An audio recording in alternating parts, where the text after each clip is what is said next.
प्रश्नोत्तर की अगर हम बात करें, श्रम विभाजन और जाति प्रथा के प्रश्नोत्तर की अगर हम बात करें, तो पहला प्रश्न आपके स्क्रीन के सामने, लेखक किस विडंबना की बात करते हैं, विडंबना का स्वरूप क्या है? तो आपको बता दें कि सबसे पहले लेखक ये कहते हैं कि भाई साहब, आज आप 21वीं शताब्दी में भी जाति, धर्म, मजहब को लेकर के आप बात करते हैं, ये बहुत शर्मनाक बात है।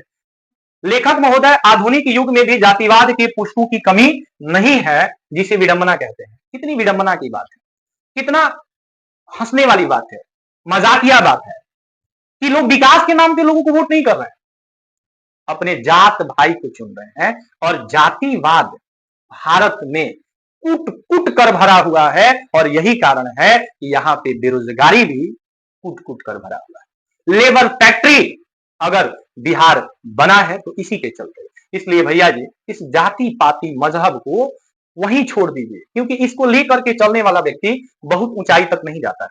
आपको बता दें कि विडंबना का स्वरूप यह है कि आधुनिक सभ्य समाज कार्य कुशलता के लिए श्रम विभाजन को आवश्यक मानता है, क्योंकि जाति प्रथा भी श्रम विभाजन का ही दूसरा रूप है। इसमें कोई कोई बुराई नहीं है। बुराई इस बात में नहीं है कि जाति के आधार पर श्रम को बांट दिया गया, बुराई इस बात में है कि जब श्रम विभाजन कर दिया गया तो लोगों ने उच्च और नीचे का करारा देने लगा, कहा कि हट धोबी है, हट वो इस जाति का है, उस जाति का है, उसका छुआ हुआ हम पानी नहीं पी सकते हैं, मंदिर नहीं जा सकता है।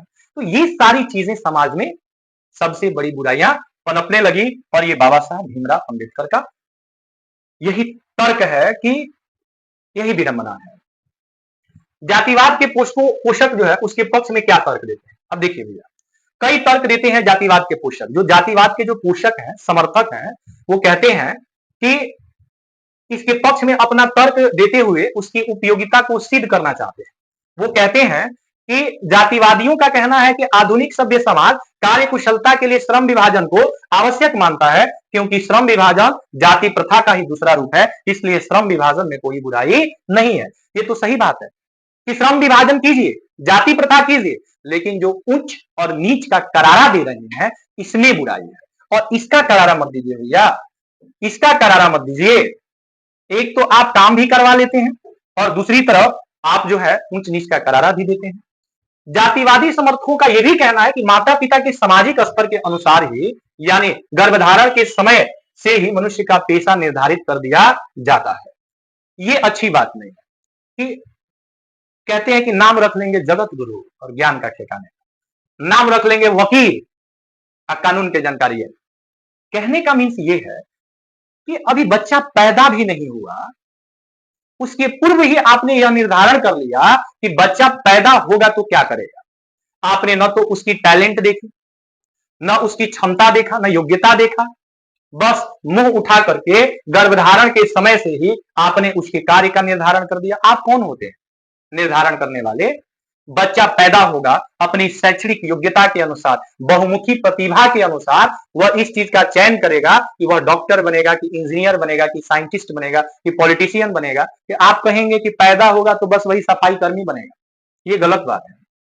हिंदू धर्म पेशा परिवर्तन की अनुमति नहीं देता है, भले ही वह पेशा अनुपयुक्त या अपर्याप्त ही क्यों न हो, भले ही उसे भूखों मरने की नौबत आ जाए, लेकिन उसे अपनाना ही होगा। ये तो बहुत गलत बात है, सरासर गलत बात है भैया। जिस काम से हमारा पेट नहीं भरेगा उस काम को हम क्यों करेंगे, क्यों करेंगे उस काम को? अगर कोई व्यक्ति कुम्हार जाति का है, अगर कोई व्यक्ति ऐसी जाति का है कि जो उसकी पैतृक जो काम है उस काम को करने के बाद उसे इनाम नहीं मिलता है, तो फिर वह अपना टाइम उसमें क्यों पास करेगा भाई? ये तो गलत बात है, ऐसा नहीं होना चाहिए। जातिवादियों का कहना है कि, सुनते जाइए, जातिवादियों का कहना है कि परंपरागत पेशे में व्यक्ति दक्ष हो जाता है। हाँ, ये बात है कि जिस काम को आपके माता पिता किए, आपके बाबा दादा किए, अगर उसी काम को आप करते हैं तो उनकी डीएनए, उनका खून कहीं ना कहीं आप में है, तो दक्षता तो होगी, कार्य में निपुणता भी होगा, कार्य में कुशलता भी होगी। ये तो अच्छी बात है, लेकिन समस्या क्या है कि वह अपना कार्य सफलतापूर्वक संपन्न कर सकता है। हाँ, कर सकता है, लेकिन कुछ जातीय काम ऐसा है कि आधुनिक आकस्मिक उद्योग धंधों में परिवर्तन होने के कारण वह पर्याप्त जो है पैसा वहां से आर्थिक पहलू की दृष्टिकोण से वो नहीं ठीक है। तो फिर तो व्यक्ति को अपने कार्य का चुनाव करने की स्वतंत्रता तो होनी चाहिए, लेकिन ऐसा नहीं है और यही तो बुराई है। आपको बता दें साथियों कि जातिवादियों ने जातिवाद के समर्थन में यह व्यक्ति की स्वतंत्रता को कह रहा है कि अपहत कर सामाजिक बंधन के दायरे में ही जीने मरने के लिए विवश कर दिया है। उनका कहना है कि इससे सामाजिक व्यवस्था बनी रहती है और अराजकता नहीं फैलती है। मीन्स क्या, जो काम आपको देना दिया गया है आप उसी काम को कीजिए, चाहे भूखों मरिए, चाहे वो काम आपके लिए आर्थिक दृष्टिकोण से अपर्याप्त हो, कोई दिक्कत नहीं है, आपको वही काम करना है। और ये जाति प्रथा और श्रम विभाजन का बुराई है। बात समझ में आई कि नहीं है? अब अगला प्रश्न क्या कह रहा है कि जातिवाद के पक्ष में दिए गए तर्कों पर लेखक की प्रमुख आपत्तियां क्या है। अब लेखक को क्या आपत्ति है, तो जातिवाद के पक्ष में दिए गए तर्कों पर अगर हम लेखक के आपत्तियों की बात करें तो कई प्रकार की आपत्तियां लेखक ने उठाई है जो चिंतनीय है। लेखक क्या कहते हैं, पहली बात तो ये कहते हैं कि लेखक के दृष्टिकोण में जाति प्रथा गंभीर दोषों से युक्त है। जाति प्रथा गंभीर दोष है, इसमें बहुत सारी बुराइयां हैं जाति प्रथा के अंदर। जाति प्रथा का श्रम विभाजन मनुष्य की स्वेच्छा पर निर्भर नहीं करता है, ये दूसरी बुराई है। अब किसी जाति से आपको बांध दिया गया, किसी खुट्टा में आपको बांध दिया गया, तो आपको उतना ही दूर चलना है जितना दूर तक आपका रस्सी जा रहा है, चाहे वहां पे आपको घास मिले चाहे न मिले, घूमना सिर्फ उतना ही दूरी पर है। ये बुराइयां हैं, ये समाज की बुराइयां हैं, ऐसी नहीं होनी चाहिए। ऐसी आपत्ति जताई है और चिंता जताया है किसने, बाबा साहब भीमराव अंबेडकर ने। बाबा साहब भीमराव अंबेडकर तीसरी जो बात कहते हैं साथियों, वो ये कहते हैं कि जाति प्रथा की जो तीसरी बुराई है वो ये है कि मनुष्य की व्यक्तिगत भावना या व्यक्तिगत रुचि का इसमें कोई स्थान या महत्व नहीं होता। लड़का पैदा हुआ तो वह अपनी स्वेच्छा के अनुसार डॉक्टर, इंजीनियर, साइंटिस्ट या एक्टर नहीं बन सकता है। वह व्यक्ति गर्भधारण के समय डिसाइड कर लिया जाता है कि यह पैदा होगा तो यह व्यक्ति आपके खेत में काम करेगा, आपके घर में सफाई करेगा।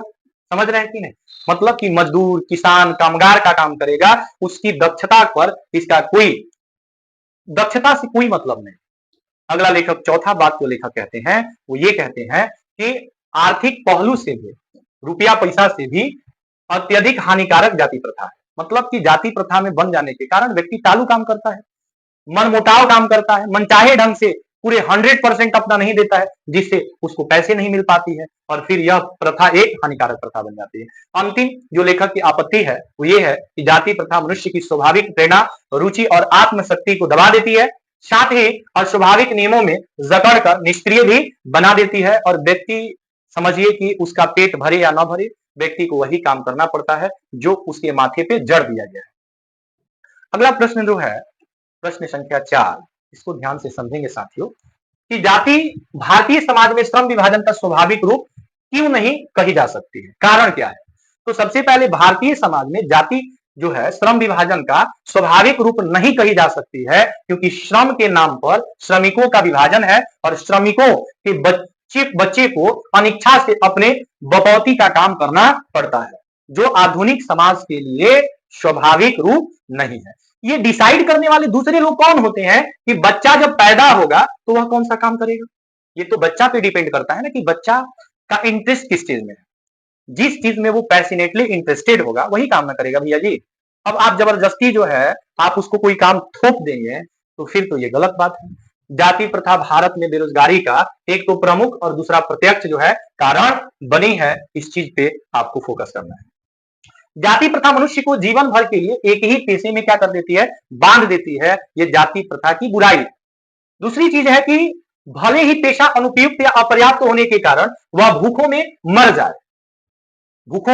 जाए, तो जाति के आधार पर आप कभी वोट न करें, आप विकास के नाम पे वोट करें। और जो व्यक्ति विकास की बात करे उसी पे, चाहे वो भारत हो चाहे वो बिहार हो, अगर जाति प्रथा को लेकर के इंसान जो है अगर वोट करता रहेगा तो उसकी दशा और उसकी दिशा कभी नहीं बदलने वाली है। इसलिए मैं साथियों से हाथ जोड़कर अपील करना चाहता हूं कि चाहे किसी राज्य स्तरीय चुनाव हो या देश स्तरीय चुनाव हो, कभी भी चुनाव विकास के नाम पे होनी चाहिए, जाति पाति धर्म मजहब पे नहीं होना चाहिए। आधुनिक युग में उद्योग धंधों की प्रक्रिया तथा तकनीकी में निरंतर विकास और अकस्मात परिवर्तन होने के कारण मनुष्य को पेशा बदलने की आवश्यकता पड़ सकती है। ऐसा नहीं है भैया जी कि आप जो काम, आपके माता पिता जो काम कर रहे थे आप भी उस काम को करेंगे तो आपको बरकत मिल सकता है, कोई जरूरी नहीं। अगर हमारे बाबा हाथी रखे थे तो कोई जरूरी नहीं कि मेरे पास हाथी रहेगी। अब वो हाथी रखे थे तो हम सीकड़ लेकर के तो नहीं घूमेंगे ना। हमारी अपनी दक्षता क्या है, हमारी अपनी प्रतिभा क्या है, उसके आधार पे ना हम काम करेंगे जी। किंतु भारतीय हिंदू धर्म की जाति प्रथा व्यक्ति को पारंगत होने के बावजूद ऐसा पेशा चुनने की अनुमति नहीं देती है। और आपको बता दें कि यही कारण है कि भारत हो चाहे बिहार हो, लोग बेरोजगारी से सबसे ज्यादा तड़प रहे हैं।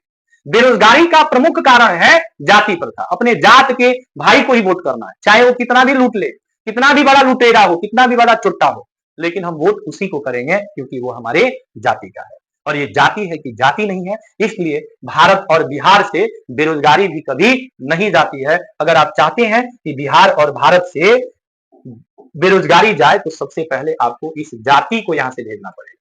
बात समझ में आ रहा है कि नहीं आ रहा? अगर आ रहा है तो अच्छी बात है। अच्छी बात, अच्छा लगता कहाँ है? फिल्म 2 घंटे का देखने में कहाँ टाइम का पता चलता है, लेकिन पढ़ाई 2 घंटा करने में नहीं हो पाता है। इसलिए आपकी जो सोच होती है और पैर की जो मोच होती है वो कभी आगे नहीं बढ़ने देती। ठीक है, तो इतने देर तक बने रहने के लिए तहे दिल से आपको शुक्रिया। और मेहनत तो हम भी कर रहे हैं, आपको भी करना पड़ेगा। जो उसका पैतृक पेशा न हो, इस प्रकार पेशा परिवर्तन की अनुमति न दे करके जाति प्रथा भारतीय समाज में बेरोजगारी और बेकारी न केवल भारत में, बिहार जो है जिसे लेबर फैक्ट्री कहा जा रहा है, ये भी बेरोजगारी का प्रमुख और प्रत्यक्ष कारण बनी हुई है। इसलिए अब की बात विकास के नाम पे वोट देना है, जाति के नाम पे जिज्जा को नहीं चुनना है साथियों।